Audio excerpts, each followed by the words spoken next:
Leo nina mambo matatu.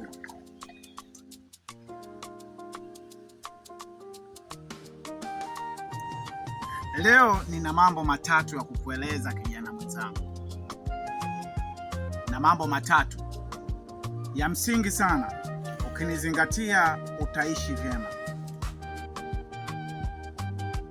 Kuna vitu vitatu katika dunia hii unatakiwa kuvifuata. Wewe ambaye leo unapambania familia yako, wewe ambaye leo hii unahangaika kuhakikisha kwamba unataka kufanikiwa, kuhakikisha kwamba unataka kuishi vizuri, yako mambo matatu ya wewe kuyafuata.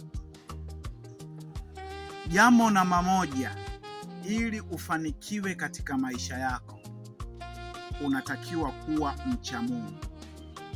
Ninaposema unatakiwa kuwa mcha Mungu, maana yangu ni kwamba kama Mkristo, fuata taratibu zote ambazo Wakristo wanataka wewe uzifuate kwa mujibu wa kitabu chetu.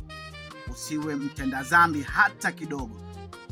Na kama ni Muislamu, fuata taratibu zote ambazo dini yako inataka. Yaani, hakikisha wewe si mwenye madhambi. Ukifanya hivyo, ukimwomba Mungu, haki ya Mungu utafanikiwa. Ukifuata taratibu zote ambazo Mwenyezi Mungu anataka, yani kuwa mtakatifu kwa njia zote, ukimwomba Mungu utafanikiwa.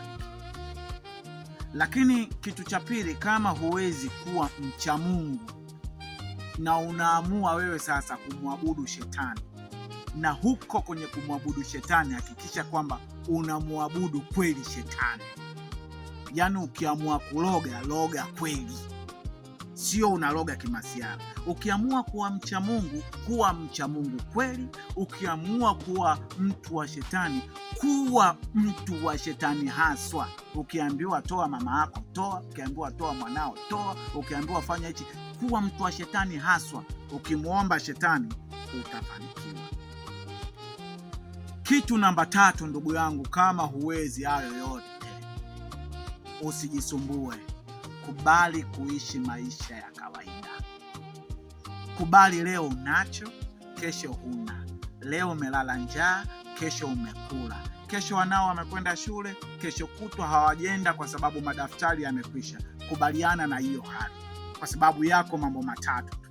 Kubali kuishi kawaida, au kubali kufanikiwa kupitia Mungu, au kubali kufanikiwa kupitia shetani. Ukinizingatia utakuwa umepata kitu. Chukua hiyo.